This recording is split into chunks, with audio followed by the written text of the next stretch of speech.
Well, we just kind of wanted to get to know more about a lot of the U.S. organizations, Mm-hmm. your organization included, and also share a bit about what we do.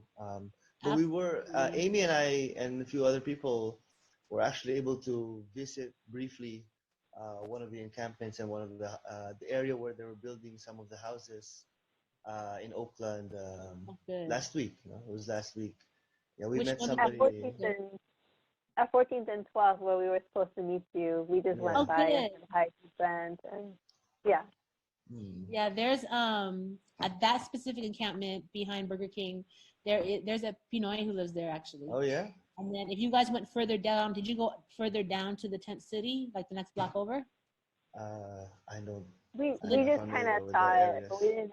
we didn't actually walk through. We just kind of saw it. So yeah. yeah, when you go down to the next tent city, so that neighborhood is called Funktown. I don't know. I think the city calls it East Lake, but the people in the neighborhood call it Funktown, and it is very very mixed, and it has a very large Southeast Asian population, including Filipinos, Black folks, Mexicans, Salvadorians, Native Americans, Hmm. everything. And so that encampment just on the other side of the um, the street where the BK encampment, where the encampment you guys went to was, is literally a cross section of the neighborhood. And there's a lot of Southeast Asians who are homeless there, and a lot of Filipinos who are homeless there too. Oh But I was wow. really hoping to be able to see you guys out there so I can, have them hear you guys' story, because I think it's just so empowering, what you guys are doing.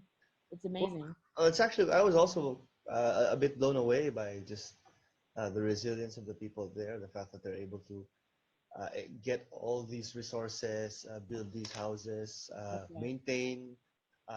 at least a semblance of maintain a semblance of community, and like helping each other out, which is Yeah. very which is kind of what we also try to do, but it's Right. also just nice to see it in other parts of the world. Yeah, it's a long time coming though. It took some work. Um, we had most of the people along that strip from the BK all the way down like 14, 15, 16 blocks down were all part of a village encampment that Mm. was completely sabotaged by the city. The city, Sabotage how? um, when we received the land, so we were given that piece of land Mm. because the first village we created on the other side of town was bulldozed. And Oh. so, and actually, at the time that we were created, we actually, someone from Anak Bayan showed us a video of what you guys were doing. Oh yeah? Oh The takeover cool. you guys did of the military housing, or Yeah, it's military and informal settler housing. Yeah. yeah, and whoever made the video said the village, like, and it's happening across the world, even in the village, we like lost our minds, like, oh my gosh, people in Philippines know what we're doing. Yeah. But so because they bulldozed that first village, which was a recovery center, the initial idea of the village was, of course, to provide, immediate emergency shelters, because at that time there were no shanty towns in Oakland.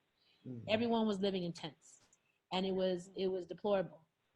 Living in the most richest country of the United States, with all this wealth coming in because of the tech industry, because of the Mm. military industry, because of the prison industry, because of gentrification, and to have this level of poverty that we've never seen before. But the village, we took over a park called Marcus Garvey Park, um, and Marcus Garvey was a Pan Africanist, um, decades ago, who was all about having Black folks in the diaspora build their own businesses and do for self, and then to repatriate back to Africa. Mm. That park was the people of the community called that park Marcus Garvey Park, and there's some history with that too. In that area, there used to be a very large presence of Marcus Garvey followers in West Oakland, decades ago. But the park was completely neglected by the city. It was used for drug use. There was trash was never picked up. The sewer system was backed up. The bathroom had been broken. The public bathroom at the park had been broken. It's still broken to this day. But when we started the village, 4 years ago on that site, it had already been broken for at least 16, 17 years. Oh, okay. So it was just completely neglected. No one used it. So we moved onto the land because there were so many encampments in the surrounding area. And we cleaned up the park. We fixed the drainage system. We fixed the sewage system. We put porta potties on site. We put solar showers on site. And the people who moved in were people who wanted to go into recovery, who wanted to change their lives and stop using drugs. But it's so hard. Maybe you can talk about it too, but it's so hard. We have a huge, there's a stereotype that people who are homeless are all drug addicts or mental health issues. And that's not necessarily true.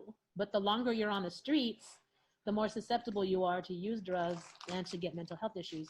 And for folks who wanted to change their life around, it's very, very hard to stop using drugs or becoming dependent on drugs if you're living in the streets. So the first village was specifically that, to create a space where people on the streets could have some emergency housing and then services and an environment and the love that they needed to get off of drugs. And it worked. Everyone who moved in became sober and stayed sober because they had a purpose. They were building their homes. They were building their neighbors' homes. They were cleaning in the park. And so that sense of purpose was so essential in people's recovery. But when the city bulldozed us, we fought for 8 months, and the city council, it was the mayor's call to bulldoze us. The city council forced the mayor and her administration to give us another plot of land. And rather than give it to us in the area where we were already organizing, they gave it to us on the other side of town, but it happens to be the neighborhood that I was raised in.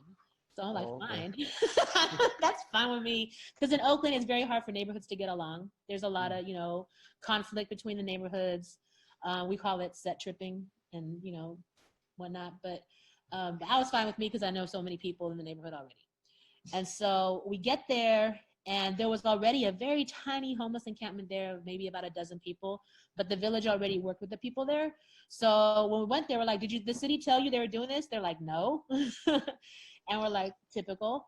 And I said, how do you guys feel if we were to build houses here and build a community with services, and then you guys could be the leadership of that community because you've already been here?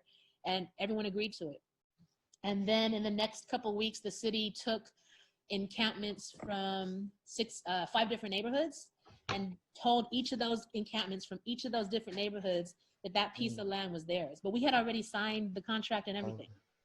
And so in doing so, they put 6 rival groups together and told each of those rival groups that land was theirs.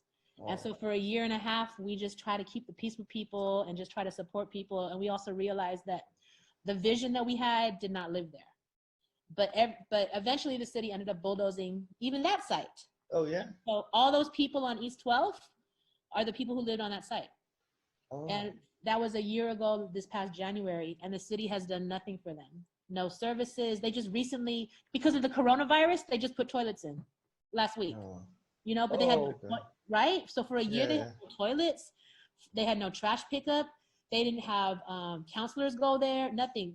It was the village and other autonomous groups in the community that was going out there to support the folks. And so then after a year of just being completely neglected by the village, and again, these were rivaling people, right? These are folks who were rivaling with each other. I started talking to people there and like, come on, let's do what we never got to finish down the street.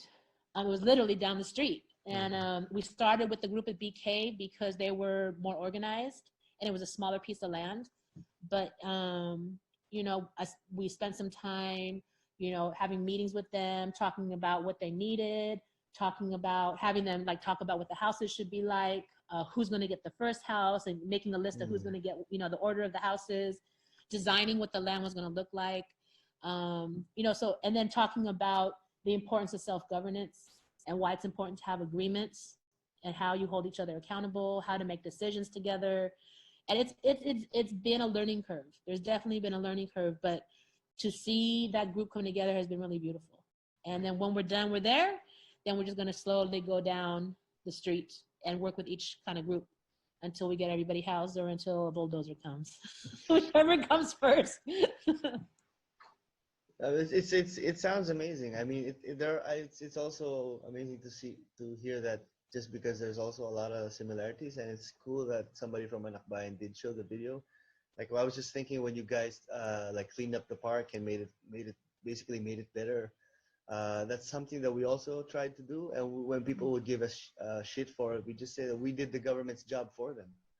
Right. Yeah, and that the government should not be taking us out of these places because of us. We fixed it. I mean, I have some pictures I can show you. Yeah. Let me just share my screen here. Yeah. Where is it? Okay, wait a minute. I'm still looking for it. This Zoom thing is a little bit new to me. Me too. I'm just learning it myself. All right, here it is. Yeah. Can you see it?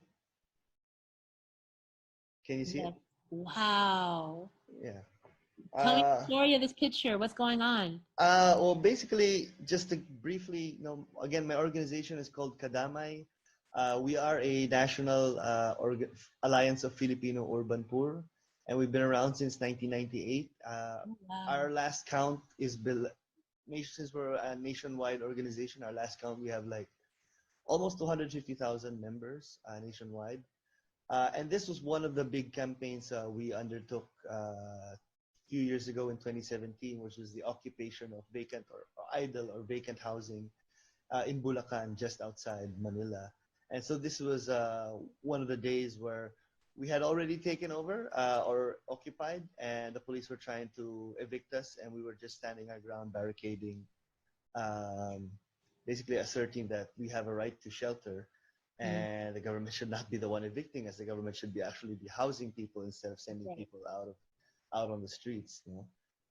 But what happened was really that that's us. Huh? What happened was really that the government had been making a lot of public housing with nobody living in them for around 5 to 8 years, which was really strange. That's crazy. Yeah. No one was living in them because either they were for military, like you said, military personnel who weren't in the area, so nobody's gonna live there, or a lot of them were also for people who were evicted already from their homes inside Manila. But the problem is they couldn't move in or they couldn't stay long in these houses because they were too expensive. They're public housing, but you do have to pay a total of around 8,000 US dollars to live there and like in a bunch of payments in cut up in monthly payments. So And this is for poor people's housing? that's for poor people's housing. Yeah, it's crazy. Yeah, and half of these public housing nationwide, they do not have water. As you can see, even these houses, they don't have doors, no windows, things like that. This is what they look like before. I can show you a little bit. Um, that's what they look like before. Oh, wow. Yeah, so see, because like as you can see, the grass was just growing crazy. Some of it didn't reach the roof of the house. And so we did start to organize a little bit more on the outskirts of Manila, as you could say. And we held a lot of community consultations like this one. This was after the occupation, though. But basically, the community consultations was a combination of political education from our end, a combination of updating them on the issues and their basic rights, and also learning from their current struggles and their problems. And one of the problems, obviously, was that a lot of people were homeless and that there were so many vacant housing just in their area alone. You know? So that was like a very big some kind of ironic thing and contradiction. Some people said it was like leaving a leaving a plate full of food in front of starving people. Yeah. Something like that. And then we worked around that idea for almost a year. We went to the government, we went to the national housing agencies, to the president, etc. And all of them basically said they'd do something, but they eventually just turned down the issue, didn't lift a finger. And on March 8th, 2017, which was Women's Day, a lot of homeless women from the people we had organized through political education, campaigning on the basis of the right to shelter, did mobilize at 3 a.m. in the morning. We marched. We were 12,000 people marching on 6 different housing sites. What?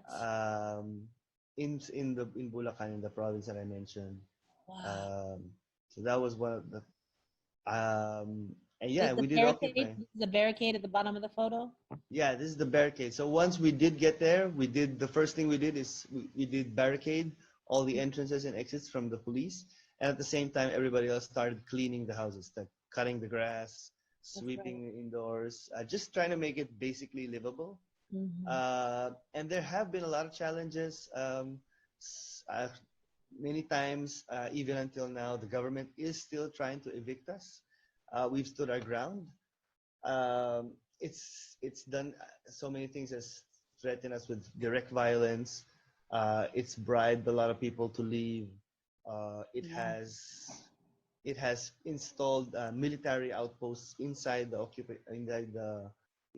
the housing sites. And just last year, it did arrest seven. It has arrested a total of seven of our organizers, because the Duterte government is doing like really a lot of attacks, a lot of against the poor people and the homeless. So like in this picture, this is because of the drug. This is one of the protests we had was because of the drug war in the Philippines since the current president Rodrigo Duterte came into power. Basically, his drug war has claimed the lives of 30,000 people. That's Uh, crazy. yeah, so they are criminalized, like you said, what you saying earlier, that it's true that people on the streets, they are more susceptible to a lot of narcotics and things like that. And that's a public health issue, That's right. it's a public health issue. It's an issue of Right. social services, their access to food and their needs and things like that. But how Mm. the Philippine government has responded is to murder people like that. Even even just being a suspect gets you executed. They wrap your head in a plastic bag, they tape it up, and they shoot you. And that's happened to 30,000 people. So it is Maybe you really could give on. some background. Maybe you could some background on that for maybe some folks who watch the video and don't Oh, know what's going on in the Philippines yeah, with the sure. president. Yeah, because well, one of the main campaigns are, I guess, political platforms that the Duterte government has banked upon since the beginning is its war on drugs to eliminate illegal drugs in the country. It is true there is a I mean, the country is grappling with a problem on illegal drugs, but we always say it is a public health issue. And more often than not, it is these oligarchs, it is the cartels who are the ones pushing illegal narcotics into poor communities, into slums. No? And the government isn't going after them, it's going after poor people, the easier targets. And a lot of, and like I said, the body count is reached uh, genocidal levels of 30,000 Filipinos. Most of them, I would say the vast majority of them are slum dwellers or poor Filipinos as well. So when I say I mentioned this for two things. One, that this is one of our main campaigns as an organization. It does tie into the criminalization of the poor and the homeless by far under this current regime. And number two is that this is how the regime started, but it has escalated into not just attacking what it deems to be drug dependence, but who it also deems to be critical or in opposition of the government. Because right now what's happening is that they a drug dependent or a drug dependent and an activist, those things in the eyes of the government, they're overlapping. So for Mm. example, um, we have had seven organizers in jail. There are other activists who have been labeled as drug addicts, drug pushers, and they've been killed. They've been assassinated because of that. So it's the label itself is kind of overlapping. The point is that whether you are a drug addict in the eyes of the government, you can be killed. If you're a terrorist like us, uh, the the Duterte regime does label Kadamay, our organization, as a basically a terrorist organization Wow. because of our activities. So it's things like this. It's all these attacks that are piling up. The drug war, the so-called being tagged as terrorists or communists. All of that boils down to the attacks that we are experiencing, and that really escalated last year. one of our chairperson, who is a 70-year-old woman, the national chairperson of our organization, she was supposed to be on this trip, but because there are cases, criminal cases filed against her by paramilitary goons who are organized by the police in our communities, she couldn't come. No? Basically, Wow. yeah. So basically, the police and the soldiers, they've organized paramilitary teams to enter our communities and scare people and file trumped up charges, fake charges against them, all kinds of things. Last Sounds year, they like were the throwing, US. They do yeah, it here too. yeah. Last year, they were throwing like Molotov cocktails on the houses of our community leaders, The uh, police. the paramilitary Wow. troops under the command of the police. You know, Wow. yeah. So that kind of thing. And then, but so that was a big issue for us. But we do, like I said, we do other kinds of work. This was one of the communities, a slum community in Metro Manila that is being torn down or demolished to make way for a casino. Mm. So we are working also against it to actively prevent and thwart and deflect the demolition through barricades, through just people pushing the police away. If when it does come to that, so I think it's two kinds of things in terms of housing for us. It's defending communities that are already there and trying to demand better services. We call it, or on-site development, as we call it. And at the same time, for the homeless, it's just I guess, more an offensive campaign to shelter the homeless and to even to the extent of occupying vacant homes that Yeah. should be for the homeless anyway. Yeah. Yeah. That's right.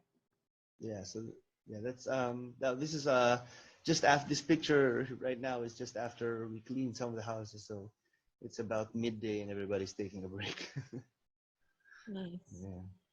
It's so powerful to see so many people coming together like this. That's one of the things that is so inspiring about the Philippine Revolution. One, that it's been happening for so long, and then two, that it just there's so many people involved from every sector.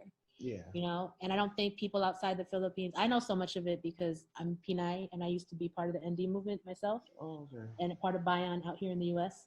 I actually helped start the League of Filipino Students here in the Bay Area. Oh, God, cool. 25 years, 30 years Yeah. ago. I used to be with Um, LFS when I was 25. in school, Yeah. long Yeah, time ago. we had so many. We were only, yeah, we were gonna just do LFS, and then it became everything else. Migrante, Committee for Human Rights in the Philippines. I mean, everything. It just kept on going. Yeah. But it's amazing to see so many folks and so many poor folks Yeah. just fighting. You know, um, I feel like the level of colonization that has happened in our minds here in the U.S. And all the distractions people have, it is so hard to unify people. And I think we also, you know, the Filipinos, we have a culture of coming together. Yeah, I was just gonna say togetherness. Right. We Yeah. have this culture of coming together. And here in the United States, the culture is to be a rugged individual, to just do it on your own and only by yourself. And so we're fighting with that. That's what's getting in. I mean, many things get in the way of organizing people, but I feel like the togetherness that the Filipino community has ingrained in our values, it doesn't exist in the United States society, period. So it's very, very hard to organize people and have people understand that together is when we win. Yeah, that's true. I mean, I think like for us, just reaching out to a lot of the US-based organizations that we've met over the past few weeks. I mean, that for us has been really powerful in the fact that this is the first time Kadamay has been to the US. And yes, it's not the best time to be here, but we're still trying to make the most of it. And I'm very happy to meet people like you, because we are just trying to reach out and build solidarity, build bridges between different organizations here with it, to each other, and of course to the Philippines and the poor people struggling in the Philippines. And yeah, I think I like what you said earlier about people just be more apart. I have seen a bit of that here, but I think also, I mean, even if that is part of the culture, I think there is still more room, or there's still vastly more similarities that people have with each other here, Yeah. especially poor working class, Mhm. poor people's movements I agree. with each other, and so that means that there is room to work together and room to work together within the U.S. and of course outside the U.S. as well. Hmm. Yeah, we just need to decolonize a bit Yeah, and relearn how to interact with each other out here. Yeah. yeah. I mean, we have a statement. I'm not sure. I think I emailed you already earlier. We have a statement we're circulating about the solidarity for housing rights in the Philippines, and Mm. especially what's happening to the urban poor, the slum dwellers, and the homeless under this coronavirus pandemic. Mm. It's even more criminalized to be homeless now. You can get Yeah. arrested if you're on the street. Mm. Social distancing, of course, is impossible in That's slum right. areas. That's right. Uh, just the other day on the news, I saw that 3 people who come from a slum community, they tested positive for coronavirus, but they were sent home because you have to pay.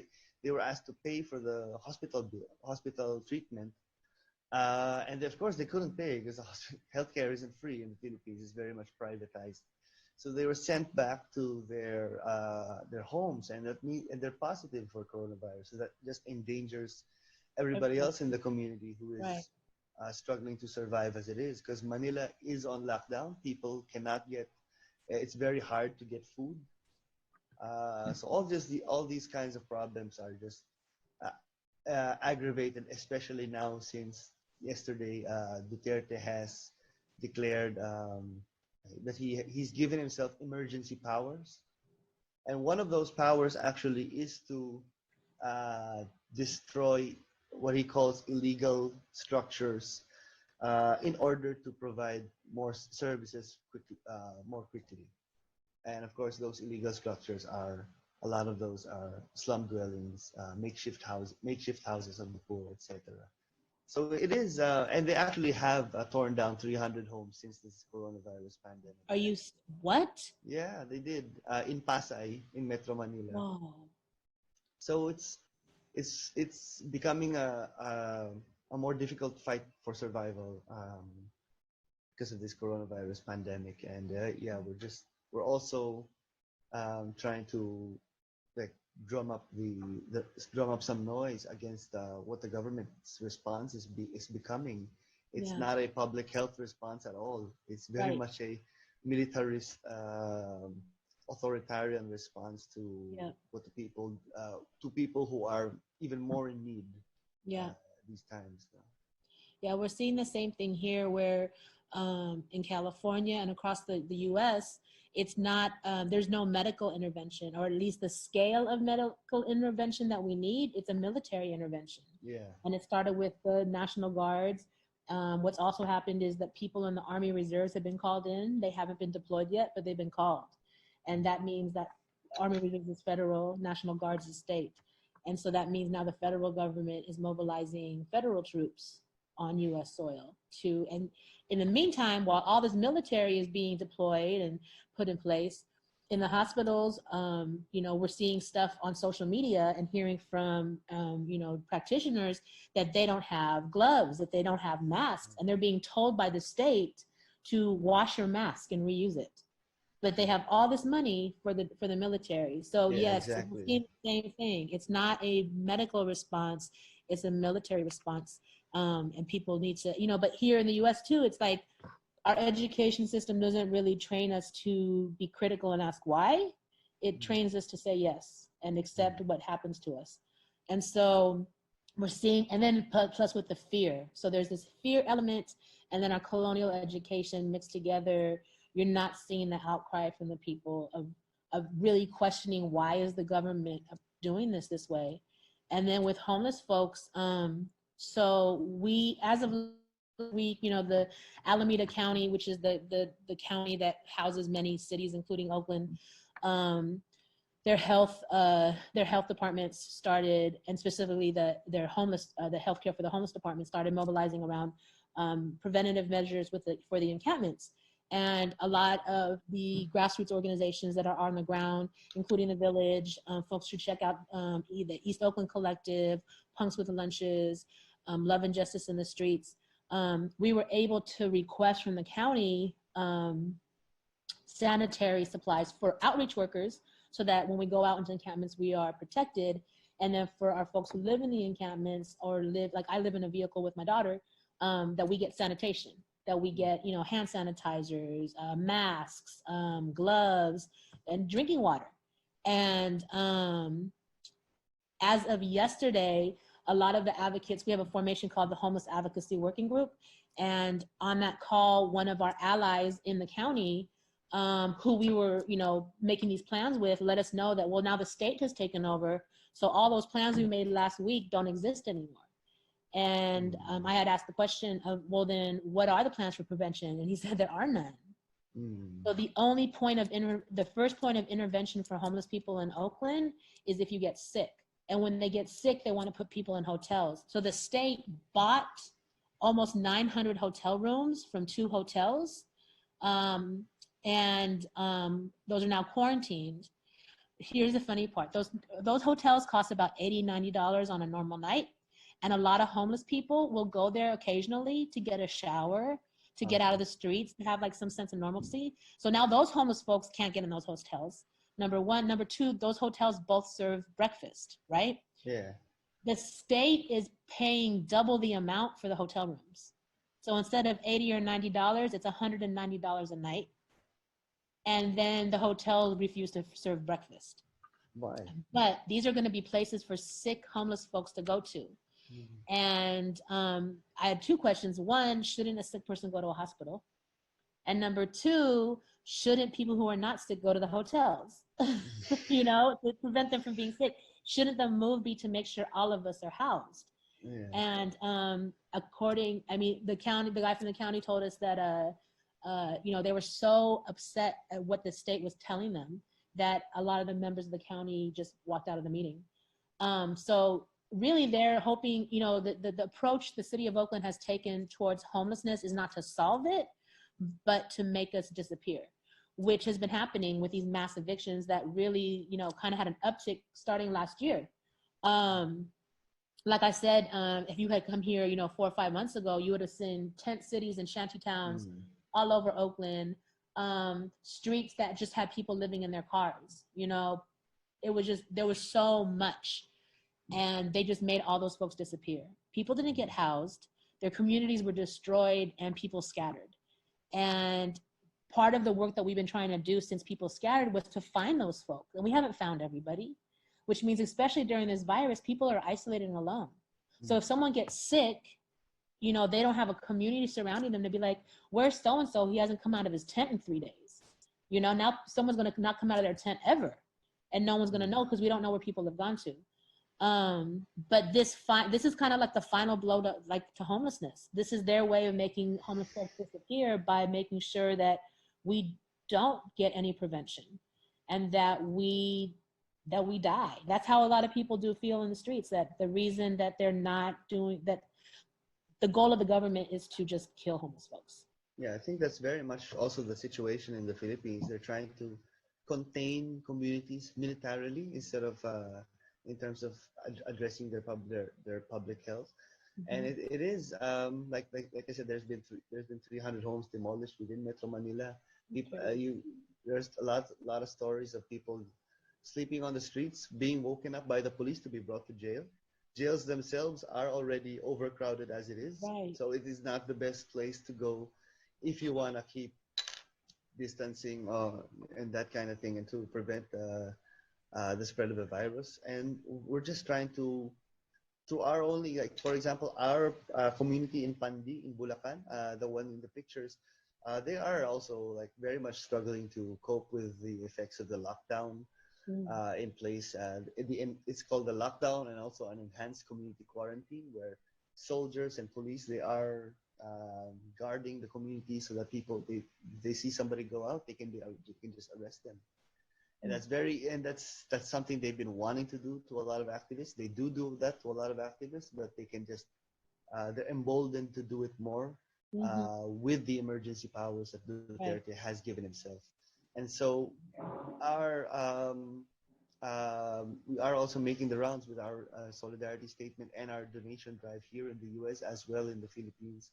And yeah, we're just also that's I think the most I guess what I've been trying to spread the message on during this trip, as this trip is a trip in a period or in the time of the coronavirus, so that also how homelessness is the homeless and the poor, they are very much without a doubt the most vulnerable That's right. section of society, Mm-hmm. and all the governments seem to fail to realize this, and it's just Or they don't care. or they Or they don't just care. don't care. Yeah. Yeah. Or they're trying to use different means to resolve it, and by resolve it, like you said, to make things disappear. And that's it's the collective voices of people working with homeless and poor movements need to be heard. I think Mm-hmm. in these situations where the public discourse has very much been primarily on how to contain things, but the policies have been how to contain people. So that's something that really has to change, and we hope we can. I'll email you again about the Mm-hmm. statement, and I hope you guys can sign on.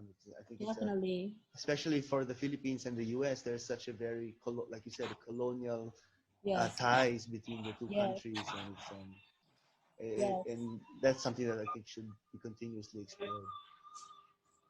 Um, a comrade just walked in. He's with a group called Punks with Lunches. Um, Okay. I don't know if they are in the streets doing outreach. These are folks from Kadamay, Yeah. right? They are an organization of urban poor and homeless folks in the Philippines. Like you guys are like what, 5,000 deep? Wow. We occupied with 12,000 people. So This is Jose. How yeah. you doing? This is Michael. Hi.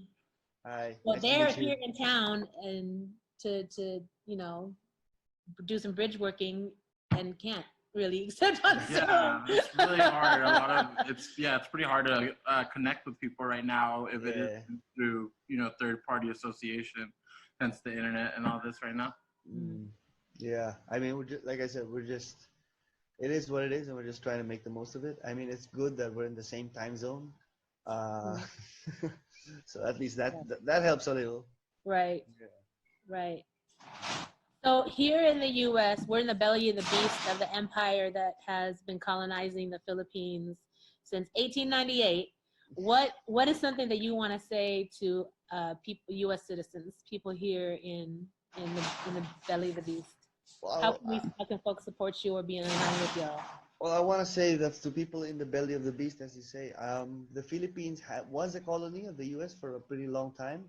We believe that it is still very much a colony of the U.S. until today. I mean, that's Mm-hmm. not on paper, but it pretty much might as well be. I mean, in terms of military, economic policies, political favors, and political directions, political directives, the Philippine government or the Philippine state is still works under the auspices and works under the orders of the U.S. government.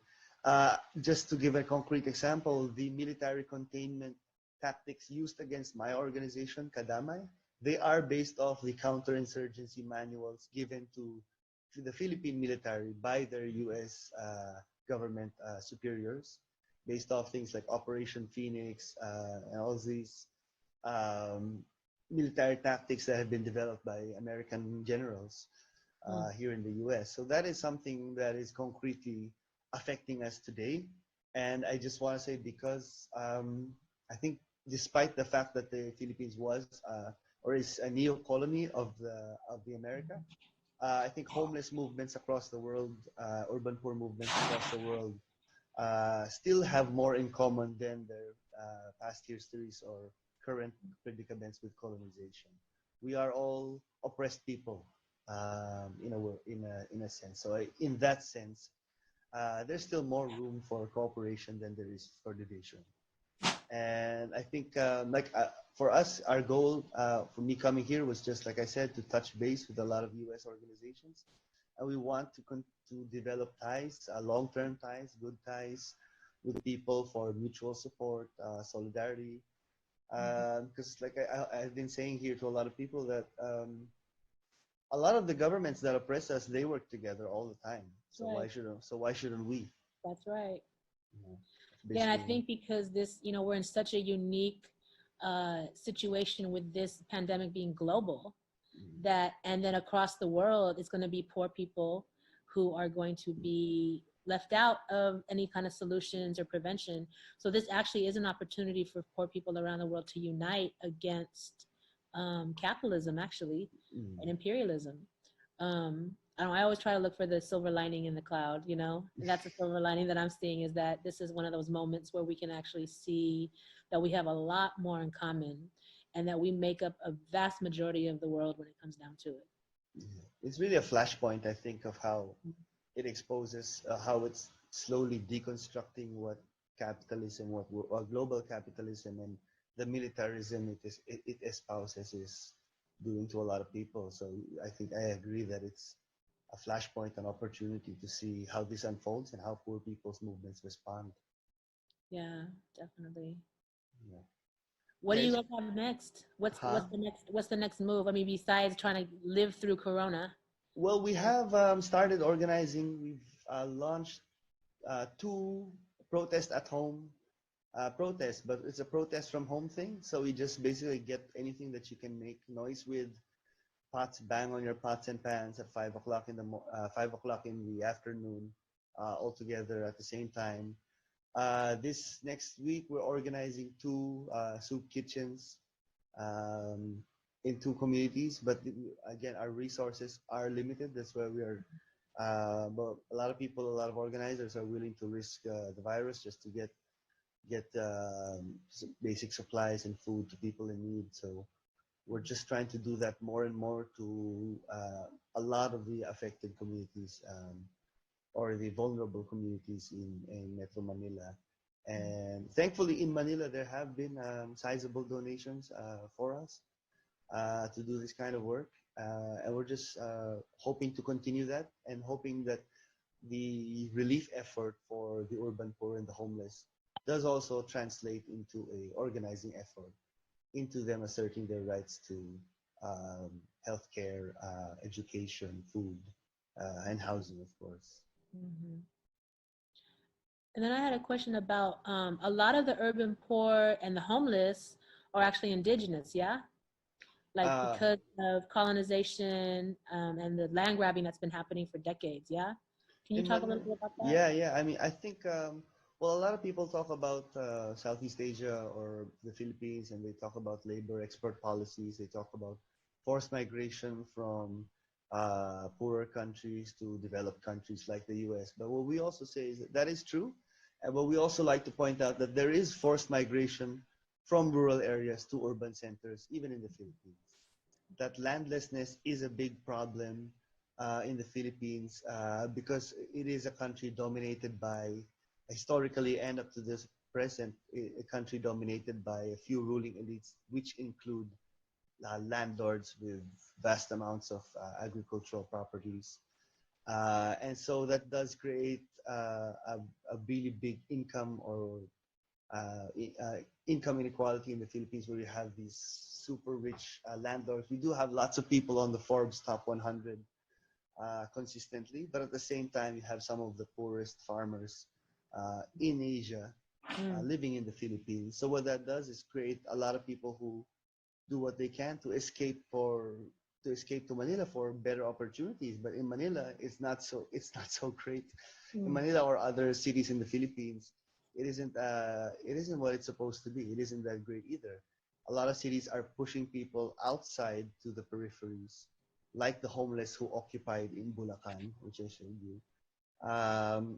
And so it's all this push and pull on all sides from people. It's doing everything they can to displace them in so many ways, but doing hardly anything to address what their basic needs are: their land, housing, food, jobs, wages, etc. Yeah, it's like this greed creates these social problems, and then the government that helps create the social problems, because they're greedy too, doesn't solve the problems that they've created. They just exacerbate them. Yeah. you know. Yeah. No. My daughter's here, but she still doesn't want to go on the camera. Okay. Oh, that's fine. Yeah. Yeah.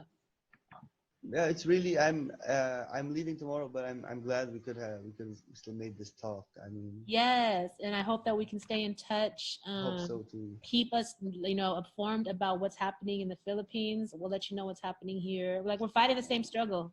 Yeah. You Well, know. we always want to extend an open invitation to anybody and everybody who wants to come to the Philippines and maybe integrate a bit, just have some sharings, exchanges, learning. Yeah. On organizing, on building tactics to develop homeless movements and urban poor movements. Yeah. I know Yeah. I'm planning to be in the PI in this fall. Okay. Because my mom's youngest brother is the only sibling left, and so I have to pay my respects. Where in the Philippines? We're from Samar, Katubig. He's Okay. Katubig, and then my cousins are in Cebu. So we're gonna be we're gonna fly into Cebu and then pretty much spend the whole time in Samar. Okay, well, that's pretty far from Manila, but if you're ever in Metro Manila, please let me know. Yeah. Yeah, we'll make it over there. Yeah, I think it'd be an important visit for sure. Yeah. I'll email you. We have some things that we can email you guys. And if you guys have any materials, we'd love to have them, share them just with the comrades at home. Sure, I'll send you guys some stuff too. Definitely.